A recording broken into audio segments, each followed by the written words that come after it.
Hello, you wonderful people, and welcome to another episode of Not Too Comic Book. This being a show where I talk about TV shows that are adaptations of comic books. For today's episode, I'm going to talk about Mob Psycho 100 Season 2, Episode 10. A lot of really interesting things went down in this episode, so let's break it down. I love that. It's like, I don't know why for a moment I thought maybe, just maybe, Show's dad would be a serious villain, but even he has like jokey elements. And once again, it's it's what the show is. So of course they're gonna have like jokey villains in a way. But like the fact is that Show's dad is like, oh, I chose this particular area because of the Amorites that they have here. Plus, this place is like I grew up here. Like this place has some.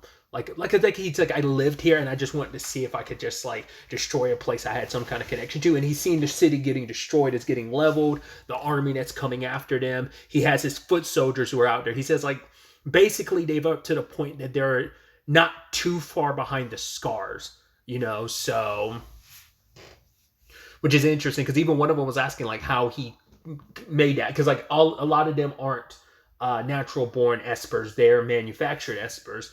But it's like, how did you manage to get them to this point? But never really got an answer for that. So I'm wondering, is there actually going to be an answer to it? Or is it just going to be like a vague thing of, he did some experiments? Because, I mean, we know Claw was working on trying to make espers and stuff like that. And it kind of succeeded and stuff like that. So I guess that's all you really need. You don't really need deep dive into how he was able to boost their powers. But either way, I also love how unhinged he is too, because once again, the motivation behind everything. We still don't know why he's trying to dominate the world beyond just being evil bad guy. And it's like, oh, we're going to build a different world in its place. What world they plan to build, we still don't know. But I love that Show's dad's perspective is, you might be asking, like, how do I keep up my extreme positivity? He's like, by never caring about how other people feel. I was like, that's very psychopathic and sociopathic. I mean, that lack of empathy. But basically, it's like, it helped better him in a lot of ways. Because it's like, basically, I strive to make myself better. In the long run, he's like,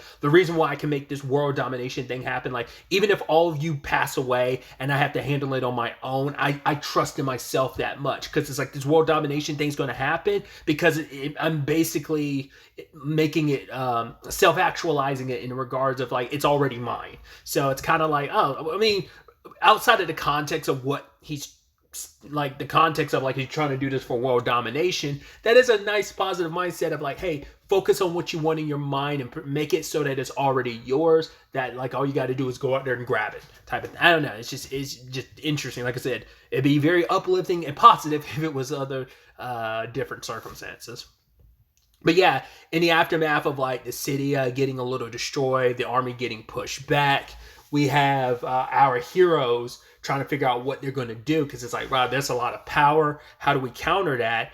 And they're asking Regan what he wants to do, but Regan's like taking it so nonchalantly. That's the thing. He just seems like, oh, this is so not his issue. But even he says like, right, we're not superheroes, so let's leave it up to the government and the army to figure this out, you know. But like some of the others want to fight, and some of the Scar members want to fight. He's like, yeah, go ahead, do whatever you want to. This has nothing to do with us. He's like, I thought for a second, like, you know, for a split second, I thought Mob, you know, as long as we had Mob, there'd be a chance. But he's like, things are too dangerous now. We need to run, you know, at the very least, lay low. I mean, once again, that was his whole mentality in the season 1 finale. It was just like, run. Because, like, you know, as long as Mob was around, he didn't have to worry too much. But now it's like, well, we don't know when Mob's going to wake up or whatnot. So can't kind of count on him. And even if we do, this might be too much for even him to handle. So it's kind of like we need to cut bait and run. But I love, what's the ultimate thing that motivates Regan to get back into it? Self-preservation, because he finds out from his insurance company, like, oh, they don't cover the fire damage to his office space because it was done by psychic damage. Because you basically, the policy doesn't pay out until they can look into it and find out what caused the fire. He's like, well, it was caused by psychic powers, which we now know are on massive display. Wait, what do you mean you've never dealt with that before? So now for him, it's like, I'm going to go out here, we're going to fight, and I'm going to find the arsonist, and I'm going to drag him back there so I can make sure. Because he's like, I can't pay out of pocket to fix that because I'm penniless. Like, what's the point of having insurance if that's not going to cover it? So it's like, yeah, the adult struggle, you know. So it's like, you know what, guys? You guys want to fight? He's like, I believe in your determination. Because Taruki was ready to be like, yeah, maybe we should walk away. And then seeing Regan step up, he's like, man, I look at Regan being so positive. I was so negative and almost gave up. It's just like, once again, like so many people can sometimes see through Regan's bullshit, and other people like I said, Taruki has kind of gotten sucked into it, and Risu has to some extent. But even Risu and Dimple, and as well as other characters, still see through Regan's BS. But still, it's just like, because the Scars look at him, or at least dude with the mole in his head and the glasses dude that used a sword previously. Which apparently, if you look, apparently he's using a gun now. I'm assuming. I wonder if it's going to be a similar situation to the sword, where it's like a fake gun or toy gun or replica gun, which almost makes me think interesting. Like if it ends up being like a replica gun, because his sword was just a toy sword until he sharpened it to make it into like a real sword psychically and stuff. But I'm like, if he's using a fake gun and kind of makes it real, I'm like, ooh, little Persona. I was about to say, specifically Persona 5, because all those weapons are like model guns. But either way, it just kind of made me think of that. So. But yeah, Regan's plan is, hey, we're going to have like all these cars floating and they're going to be a distraction. And it's Taruki handling all the heavy lifting. And I love one of the kids being like, oh, like, am I actually helping? He's like, yeah, it's like that person who's using their pinky to help lift, what was he saying, like groceries or something like that? And he's like, oh, is that even really helping at all? It's just like, yeah. But then another one of the Scars showed up to back up Taruki.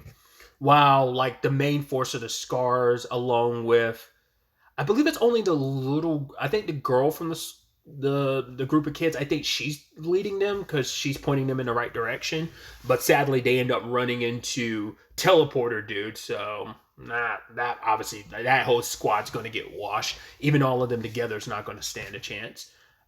Then what's really quickly, I want to go back, like speaking of Taruki, I love that line there, like, oh my god, did you get like this because of fighting that guy? He's like, no, like I get like this because I lost. He's like, I experienced the same thing when I lost to Mob. I like had like nightmares for like 3 days and nights and had like cold sweats and stuff like that. I was like, I love, because he's like kind of full of himself, and he thought like, right, obviously he suffers like ego and psychological damage from losing because he never believed anyone could beat him, and what happens, he loses twice. So, and especially because it was like very when Mob went, question marks on him, like that was a very one-sided thing, and Teleporter Dude washed him pretty effortlessly too. So once again, blow to your ego and stuff. Show, it's with Ritsu, and they went on to go find his dad. He does say something interesting where he was basically like, Risu is stronger than his brother. He has more potential than his brother. It's just, you kind of just have to believe it. He's like, just like I believe I'm stronger than my dad. Where I'm like, okay, I see where Sho gets that from, because his dad's all about, I don't know if you'd consider that being delusional or just so positive that you're kind of delusional, but I don't know. But it's like, oh, you see where Sho gets that from, because his dad's literally the exact same way. But yeah, he let 3 of his people stay behind to fight the plant guy, which they were doing pretty well. It's like, I do love that. Like, right, we got an attacker, a defender, and a support person, because you have a healer as well. But the problem is they all got washed. We never got to see it, but Plant Dude washed them. So you have Regan staying behind, dealing with like some Claw who found their way there, and so they immediately have to hide. I love during the little like commercial break thing where the dude who's like the main guy who brought mentor to all those kids, like I love that he hides Regan and Mob in the fridge and unplugged it and everything, and you see him slide into one of the like cabinets and just like close the door or whatever. I love that, because that's the only time you see what actually happens to him, because like after like the muscle after Regan and Mob get found, he never came out, so he kept in hiding. Makes sense, but still, I just love that. Like, oh, that's your only way of knowing what actually happened to him, is that little in between the episodes thing. But yeah, either way, Regan was able to try and be like, hey guys, I don't have any powers. This guy is an Esper, but he's out sleeping. So they're like, oh, he's got something on him. He's like, oh, let me see. And he sprays him. I was like, ooh, nice bringing that back. And it's like, oh yeah, because I was like, the last time we saw it was on Kayama, wasn't it? And it was like, oh yeah, I forgot. I believe it was glasses dude, because that's who Regan took it from. I was like, right, he sprayed you with it, but it had zero effect. So apparently, the way they break it down, because they never explained it last season, or maybe they did, but the whole thing of like basically it inflicts like a curse on you. That's what happens. And big muscle dude who can like Brolyfy his body, as in like Broly from DB, Dragon Ball Z and whatnot. But I love that Regan just like sprays him. It's like, oh, luckily this guy's an idiot, but he keeps getting up, and every time Regan sprays him, he like goes more and more berserk. So it's kind of, I mean, benefit of like he's not putting any brains behind it, but he's probably not the smartest person to begin with. And now on top of that, very Broly-esque in the regards of you go in a full rage and you're just consumed by it. So he turns, kind of goes full. I mean, obviously turning red like that. Immediate thought was Red Hulk, but yeah, like I said, anime-wise, probably Broly would be like a better, like more apt comparison in a lot of ways, along with Red Hulk, but still. But it took Dimple possessing Mob's body, landing in some blows, but the guy isn't human enough for Dimple to easily beat. So I felt so bad because like Regan's like, oh, I was on a volleyball team, and then like you see Mob's body get bounced around a little bit. I was like, ugh. I mean, to be fair, he's suffered quite a bit in the past. Like he's gotten, ragdolled like crazy. But it was almost just like the fact that Regan was like ready for it, and it's just kind of like, but he's like, yeah. Luckily, Mob's shoe slipped off, and that meant Home Dude didn't have like the best grip, and he threw him, but didn't do as much damage as he could have. So Dimple bounced, tried to hide in the crowd. The dude found him, but then like Tsubomi's there, which I think is so interesting. Where it's like there's nothing being like, oh my god, that's Mob. Maybe we'll find out later on. We'll cut back to this situation, and Tsubomi will like comment on it. Obviously, Mob was unconscious at the time because Dimple was in control of the body.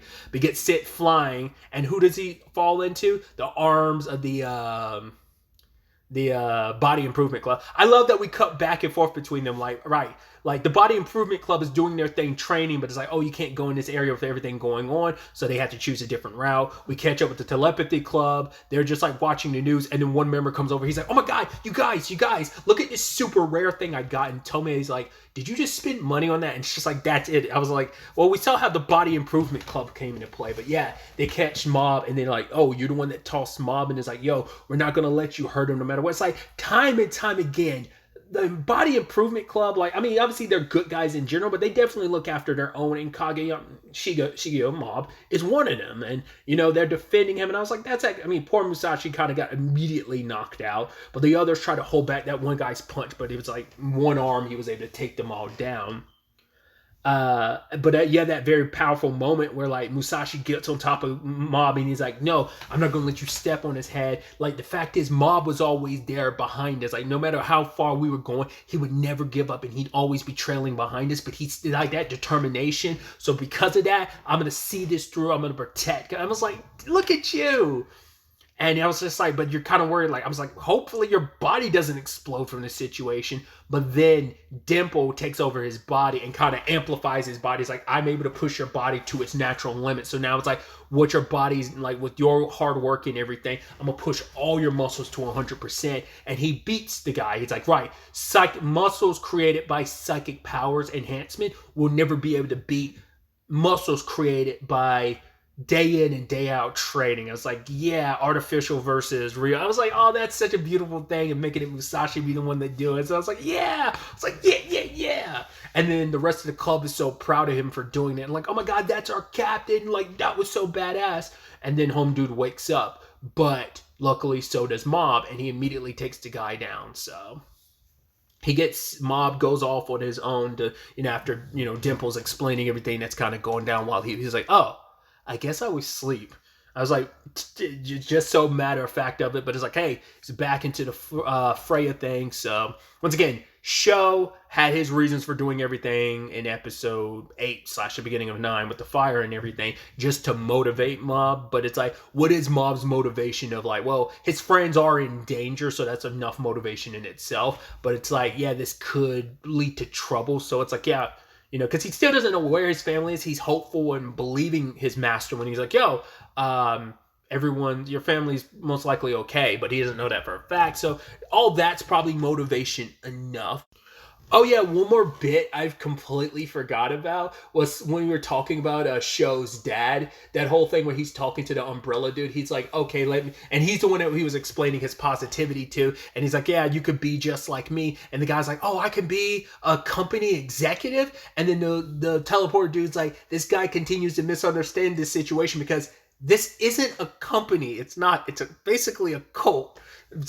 I love that bit because it's like, oh, that's his whole motivation because he's completely misunderstanding what this thing is. So like, does he think the world domination is a metaphor of like we're world dominating, as in we're a company that's going to dominate the marketplace and we're going to have our businesses all over the world? I don't know if that's what he's thinking, considering his misunderstanding apparently is looking at this all from a business perspective. I wonder, does Show's dad know that?